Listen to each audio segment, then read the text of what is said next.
ప్రేక్షకులందరికీ కూడా ఆ లలితాంబిక అమ్మవారి యొక్క అనుగ్రహం పరిపూర్ణంగా కలగాలని మనస్ఫూర్తిగా కోరుకుంటూ మనం ఈరోజు చెప్పుకోబోయేటువంటి అంశం ఏమిటి అంటే 2024 జనవరి నుంచి డిసెంబర్ వరకు కామన్గా అయితే మనం ఉగాదిగా చెప్పుకుంటాం. అయితే ఈ జనవరి నుంచి డిసెంబర్ మధ్యలో ఎప్పుడు కూడా సంవత్సర ఫలితాలు చెప్పేటప్పుడు ఇక్కడ మేజర్ ప్లానెట్స్ అని తీసుకుంటాం. అంటే మేజర్ ప్లానెట్స్ ఏమిటి అంటే గురువు, జీవకారకుడైన గురువు, కర్మకారకుడైన శని, కాలానికి కారకుడైన రాహు, మోక్షానికి కారకుడైన కేతువు. మిగతా గ్రహాల యొక్క స్థితి బట్టి మనం నెల ఫలితాలు ఎలాగో చెప్పుకుంటూ ఉంటాం, మాస ఫలితాలు అంటూ ఉంటాం. వాటిని అవి ప్రతి నెల మారిపోతూ ఉంటాయి. 45 డేస్కి, 1 మంత్కి, 25 డేస్కి ఇలాగా. అయితే ఈ 4 గ్రహాల యొక్క స్థితి మూలంగా ద్వాదశ రాశుల వారికి ఏ విషయాల్లో బాగా కలిసి రానుంది, ఏ విషయాల పట్ల జాగ్రత్త వహించాలి అనేటువంటి విషయాలు మనం ఒక్కొక్క రాశి లేదా ఒక్కొక్క లగ్నంగా మనం తెలుసుకుందాం. వృషభ లగ్నము, వృషభ రాశి. మీకు ఈ యొక్క సంవత్సరంలో వృషభంలోకి గురువు 1 మే నుంచి మారుతున్నాడు.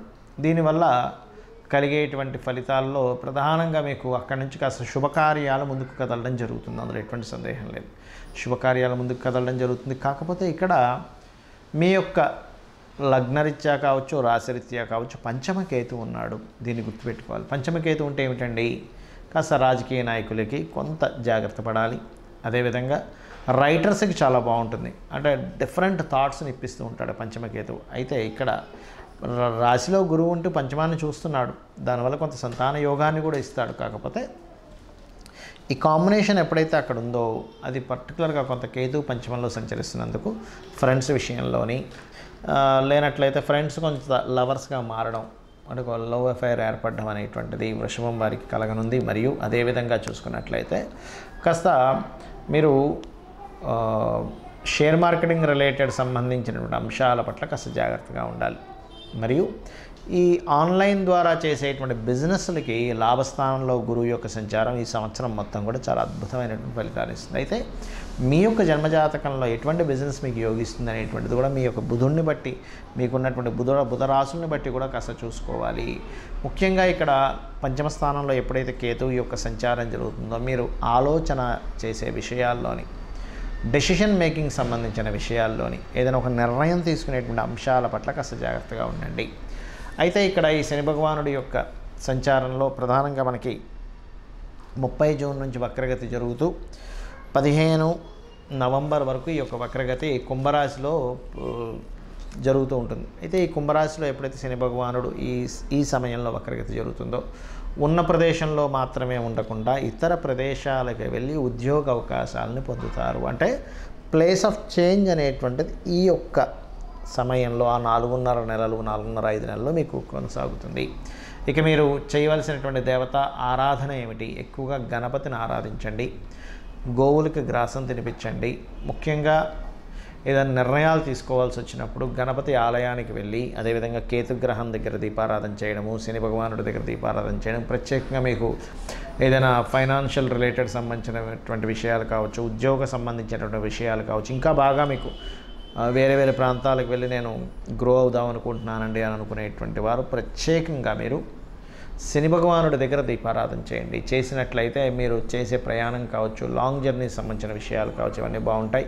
మరియు కాస్త తండ్రి గారి ఆరోగ్య విషయాల పట్ల కూడా కొంత జాగ్రత్త వహించాలి. మనం ఈ సంవత్సర ఫలితాలు కానివ్వండి, మాస ఫలితాలు కానివ్వండి, వార ఫలితాలు కానివ్వండి, ఏ ఫలితాలైనా గుర్తుపెట్టుకోండి. దీనికంటే అతి ముఖ్యంగా మీరు తెలుసుకోవాల్సినటువంటిది మీ యొక్క జన్మజాతక ఫలితాలు. మీ జన్మజాతకము ఎలా నిర్మితమవుతుంది అంటే మీరు జన్మించినప్పుడు ఉన్నటువంటి తేదీ చాలా ముఖ్యం. అది చాలామంది ఏమంటుంటారంటే, ఏమంటే మా స్కూల్లో రాశారు పలానా తేదీ, అది ఓకేనా, లేకపోతే మా వాళ్ళు రఫ్గా ఒకటి రాశారు. అలా కాదు, మీరు పర్ఫెక్ట్గా మీరు ఏ రోజైతే పుట్టారో ఆ రోజున నక్షత్రము, అదేవిధంగా ఆ డేట్, మంత్ అంటే నెల, సంవత్సరము, తేదీ, నెల, సంవత్సరం, ఈ 3 కావాలి. Date, month, year. దీంతోపాటు మీరు పుట్టిన ప్రాంతం కూడా చాలా ముఖ్యం. ప్రాంతాన్ని బట్టి మీరు జన్మించినప్పుడు ఉన్న 12 లగ్నాల్లో ఏ లగ్నంలో జన్మించారు అని డిసైడ్ అవుతుంది. ప్రాంతం ఒకటి, సమయం ఒకటి. చాలామంది ఒక సమయానికి ఏ ప్రాంతమైనా ఒకటే వస్తుంది అనుకుంటారు. అలా రాదు. అక్షరాంశ రేఖాంశాలు మారిపోవడం ద్వారా లగ్నం మారిపోతుంది. అలా ఆ రకంగా మీరు జన్మించినప్పుడు ఉన్న లగ్నాన్ని తీసుకుంటే ప్రతి వ్యక్తి కూడా పూర్వజన్మల్లో చేసుకున్నటువంటి కర్మ ఆధారంగా ఈ యొక్క జన్మ వస్తుంది.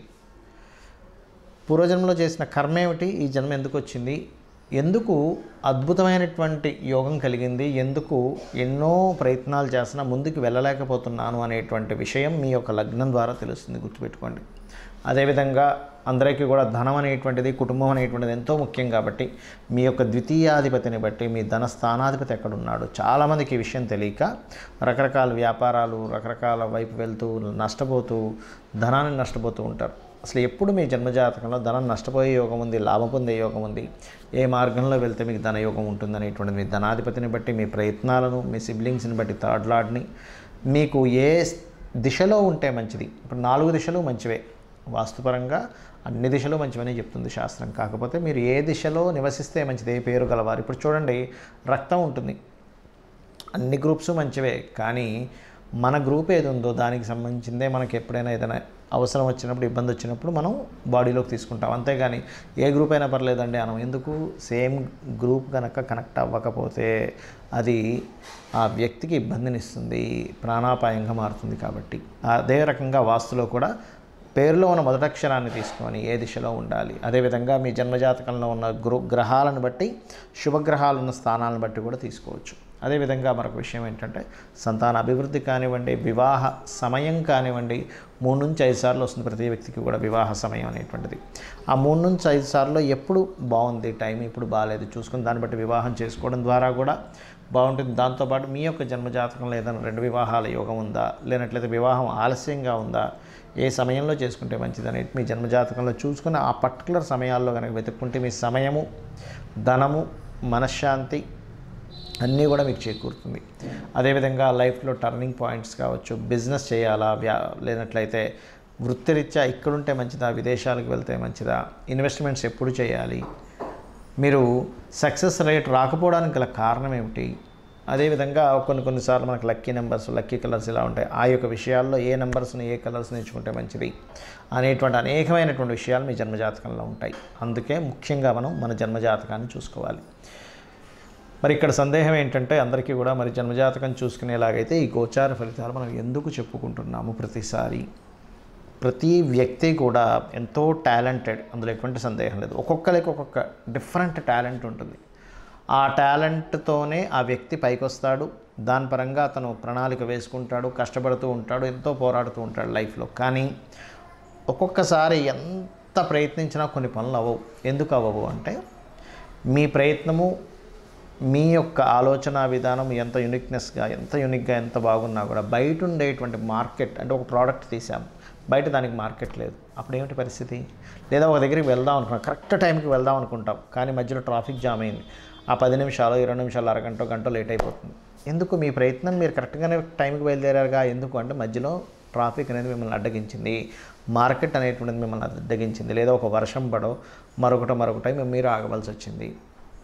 అంటే ఏమిటి, బయట ఉండే మార్కెట్ అనాలిసిస్ కనుక మీకు తెలిస్తే ఈ సమయంలో ఉదయం 6 గంటలకైతే ట్రాఫిక్ ఉండదు, అదే 9 గంటలకైతే విపరీతమైన ట్రాఫిక్ ఉంటుంది, గంటలో వెళ్ళాల్సింది 2 గంటలు 3 గంటలు పట్టవచ్చు అనే మార్కెట్ అనాలిసిస్, అంటే బయట ఉండే పరిస్థితులు కనుక మీకు తెలిస్తే మీరు దాని తగ్గట్టుగా ప్లాన్ చేసుకుంటారు.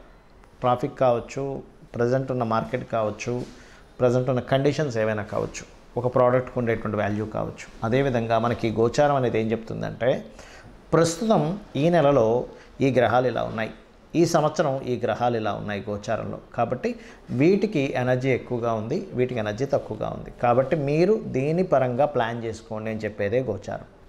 అప్పుడేంటి, మీ జన్మజాతకంలో ఉన్న యోగం ఏమిటి, మీ గోచారంలో ఉండేటువంటి గ్రహస్థితి ఏమిటి అనేటువంటి తెలుసుకుంటూ మిళితం చేసుకుంటూ, ఇవన్నీ ఒక ఎత్తు అయితే శాస్త్రాల్లో చెప్తున్నటువంటి విషయం ఏమిటి అంటే అమ్మవారిని కానీ, ఆ పరమేశ్వరుని కానీ, విష్ణువుని కానీ, దేవతా సంబంధించినటువంటి శక్తిని మీరు కనుక ఉపాసిస్తున్నట్లయితే, అమ్మా నాకు ఇవన్నీ తెలియవు, నీ యొక్క చరణాలు, నా పని నేను చేసుకుంటూ వెళ్ళిపోతుంటారు, నాకు ఈ జ్యోతిష్యమా, వాస్తా, లేకపోతే పరానా పాపం చేశానా, పుణ్యం చేశాను, ఇవన్నీ కాదు, ఇక్కడి నుంచి నేను త్రికరణ శుద్ధితో నేను చేసే ప్రతి పనిలో నేను చూసుకుంటూ వెళ్తున్నాను అనుకుంటే అమ్మవారే మొత్తం చూసుకుంటుంది. కాబట్టి ఆ యొక్క అమ్మవారి యొక్క అనుగ్రహం మీకు పరిపూర్ణంగా కలగాలని మనస్ఫూర్తిగా కోరుకుంటూ శ్రీమాత్రే నమః.